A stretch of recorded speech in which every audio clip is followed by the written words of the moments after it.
Bonjour les amis, merci d'être là comme toujours.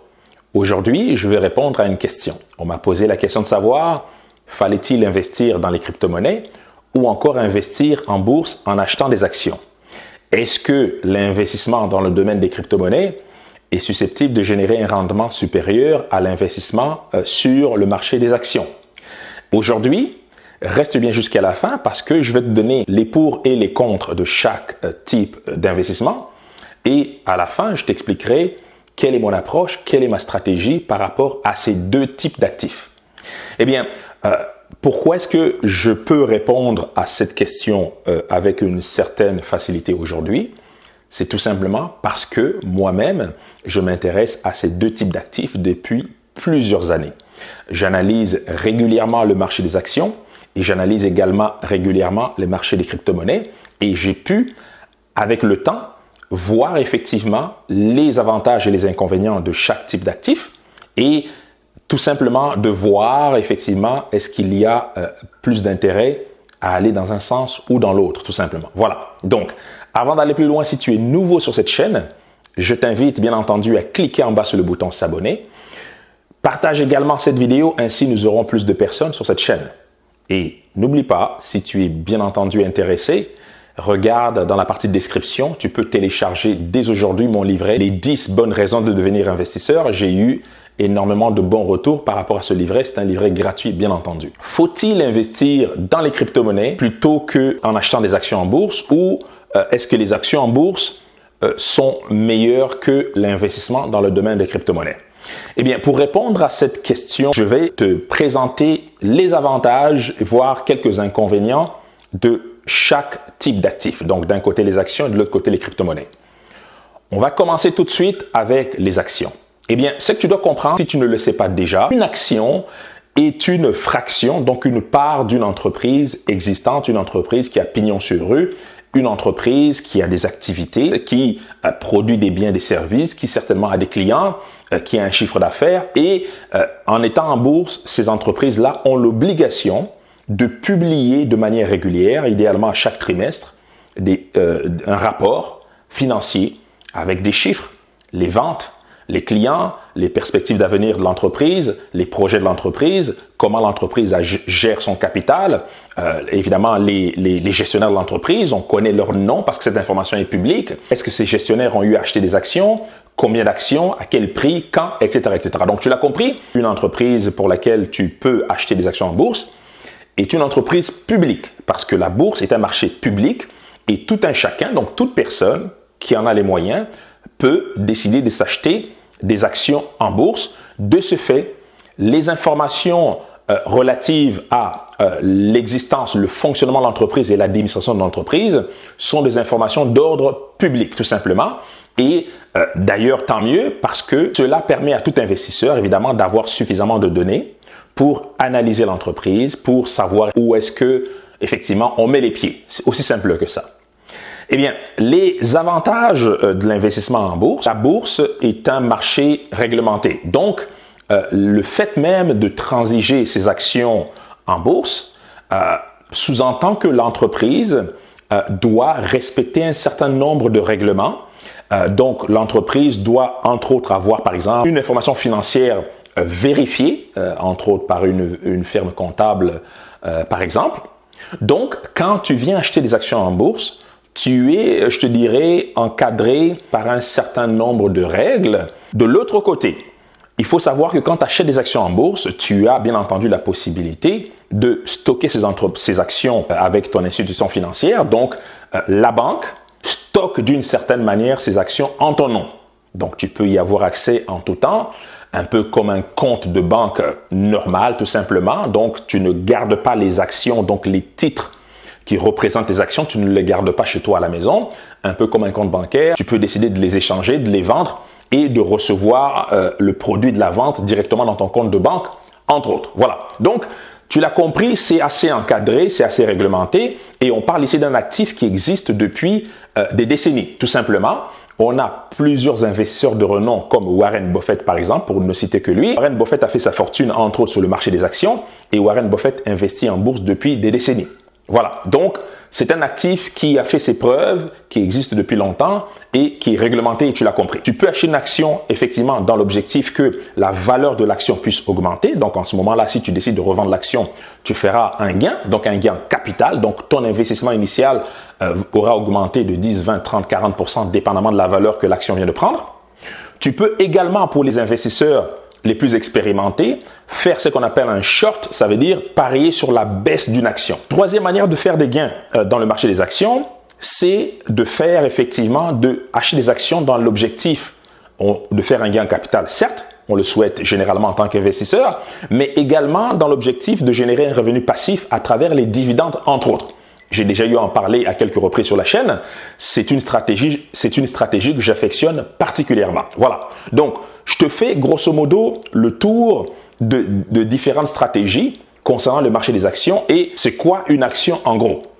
Maintenant, il y a quand même quelques inconvénients. Premièrement, tu dois savoir que la valeur d'une action est influencée par rapport à l'humeur du marché, donc la peur et l'avidité. Si plusieurs investisseurs ont eu peur ou ont peur d'une crise économique, comme c'est le cas en ce moment par exemple, ou si plusieurs investisseurs n'ont plus confiance au management, donc à la gestion de l'entreprise ou aux perspectives d'avenir de l'entreprise, eh bien, le prix de l'action peut baisser en bourse tout simplement, c'est-à-dire qu'il y aura plus de vendeurs que d'acheteurs et le prix de l'action peut baisser. Bien entendu, si tu as acheté l'action à un certain prix et que le sentiment entourant l'action, effectivement, c'est un sentiment qui est négatif, bien entendu, le prix de l'action peut baisser. Si en ce moment-là, tu décides de vendre l'action parce qu'effectivement, tu ne veux pas perdre tout ton capital, et bien entendu, tu acceptes de faire une perte sur le marché parce que le prix de vente, en ce moment-là, est inférieur au prix d'achat. Voilà. Donc, de l'autre côté, un autre petit point négatif, c'est que tu dois comprendre, c'est qu'au-delà de l'humeur de marché, la qualité du management, la qualité des décisions que le management décidera de prendre par rapport à la compagnie peut également influencer le prix d'une action en ta défaveur, tout simplement, en tant qu'investisseur.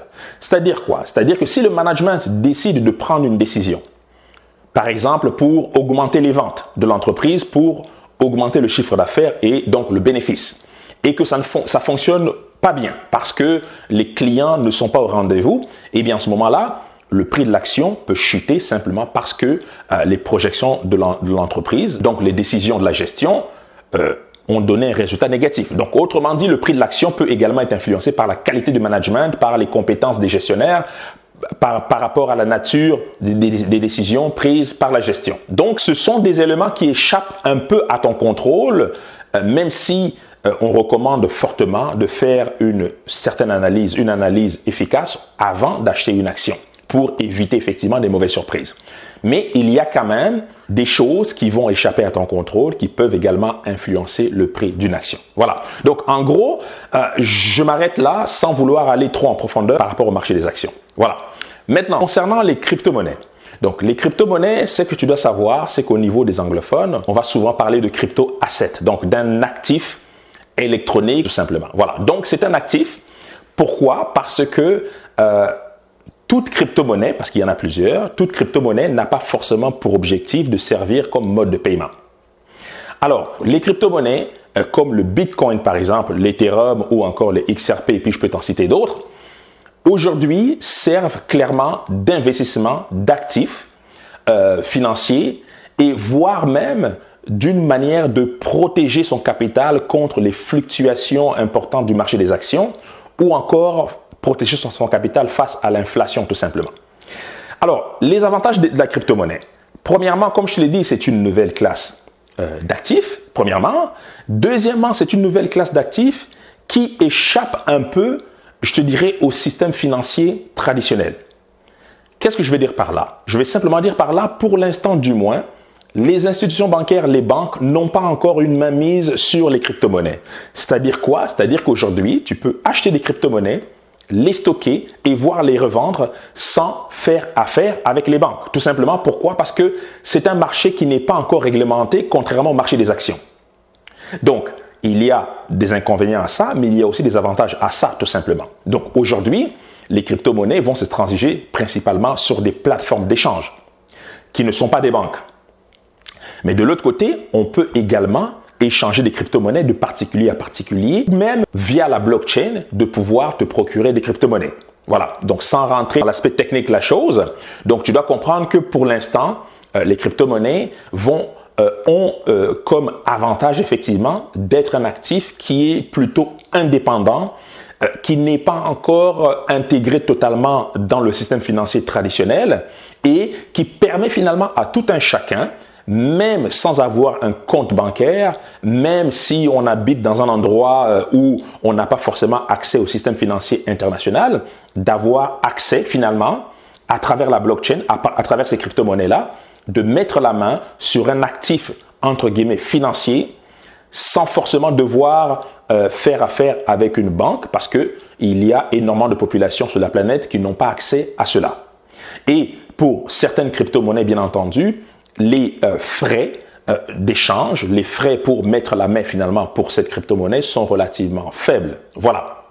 Un autre avantage du domaine des crypto-monnaies, c'est que tous tes actifs, donc si quelqu'un, un investisseur qui mettrait plusieurs dizaines de milliers, voire des millions d'euros ou même des centaines d'euros ou de dollars dans cet actif-là, cette personne peut se déplacer avec ses actifs parce que les crypto-monnaies peuvent se stocker, du moins l'information reliée à notre droit finalement sur ces crypto-monnaies-là, donc notre preuve de possession de ces crypto-monnaies-là, peut être stockée dans une clé, un peu comme une clé USB tout simplement, et on peut se déplacer comme ça facilement avec nos actifs qui peuvent valoir des dizaines d'euros, des dizaines de dollars, ou voire des millions de dollars, voire des milliards de dollars tout simplement. Donc, la technologie finalement, quand on parle de crypto-monnaie, il y a comme ça un volet technologie. Pour moi, finalement, la crypto-monnaie représente l'évolution du système financier tel que nous le connaissons, tout simplement. Voilà.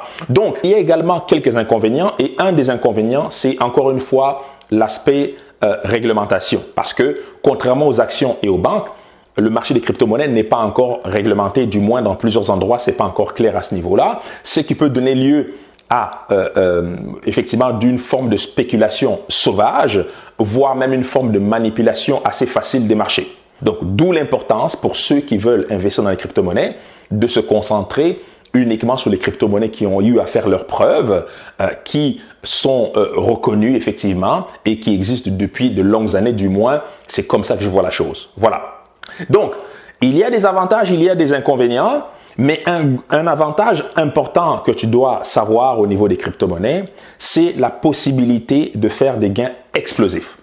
Eh bien, il n'est pas rare dans le monde des crypto-monnaies de voir des plus-values de 100%, donc de faire du x2, 10 000%, 1000%, donc de faire du x10, ou voire 10 000%, donc de faire du x100. Ces choses-là se sont déjà produites dans le marché des crypto-monnaies à plusieurs reprises et ces choses-là vont continuer encore à se produire dans les semaines, voire les mois à venir. Eh bien, aujourd'hui, en bourse, il est très difficile de faire du x10, du x100, du fait même que le marché soit réglementé, mais surtout du fait que si l'entreprise n'a pas multiplié ses bénéfices x100, généralement, il devient très difficile pour que l'action puisse faire du x100. Alors que dans le monde des crypto-monnaies, ce que tu dois comprendre, c'est qu'une crypto-monnaie n'est pas plus reliée à une entreprise et encore moins à l'exploitation d'une entreprise. Une crypto-monnaie est en majorité reliée à une technologie et donc à une blockchain, parce qu'une crypto-monnaie est hébergée dans un réseau et ce réseau généralement a pour objectif de résoudre un problème.